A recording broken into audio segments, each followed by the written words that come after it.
Pada pertandingan kedua, tim baseball Aceh kembali takluk dari tim juara bertahan DKI Jakarta dengan skor 0-2 di ajang PON Aceh Sumut 2024. Ya, tim tuan rumah Aceh mengawali debut perdananya dengan hasil yang kurang memuaskan, di mana kalah dari Provinsi Bali dengan skor telak 0-27 pada Senin kemarin. Tim baseball Aceh mengalami kekalahan kembali dari tim tangguh DKI Jakarta 0-21 setelah pada pertandingan pertama kalah dari Bali dengan skor telak 0-27. Technical Delegate PON 21 Aceh Sumut Wilayah Aceh Yonatan Hibau L menjelaskan pemain baseball Aceh saat ini banyak pemain baru, sedangkan DKI Jakarta yang merupakan juara bertahan masih memakai pemain lama yang berpengalaman. Selain itu, persiapan tim baseball Aceh pada PON 21 Aceh Sumut ini sangat minim. Yonatan menambahkan, sistem yang digunakan dalam pertandingan baseball pada PON ini yaitu setengah kompetisi dari 7 provinsi yang ikut.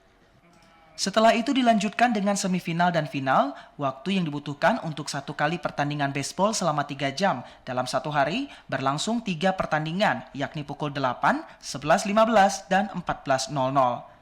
Pada pertandingan pertama, Selasa 3 September 2024 pukul 8 pagi, antara Lampung melawan Jawa Barat, dimenangkan oleh Jawa Barat dengan skor 3-2. Dan di pertandingan kedua pada pukul 11.15, antara DKI Jakarta melawan tuan rumah Aceh, dimenangkan oleh tim DKI Jakarta dengan skor 21-0.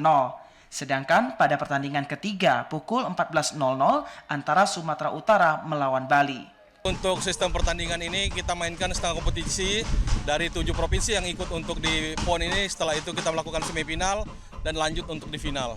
Aceh untuk hari kedua dia bertanding ini melawan DKI nantinya, Pak. Sebagai juara bertahan, DKI akan melawan tuan rumah Aceh.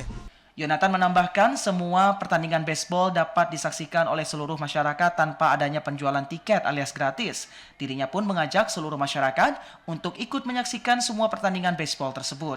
Menurutnya, selain menjadi ajang hiburan, juga akan menjadi pengetahuan mengingat ini merupakan kali pertama diadakannya pertandingan baseball di kota Serambi Mekah ini. Dari Banda Aceh, Teguh Ferry, TVRI Aceh melaporkan.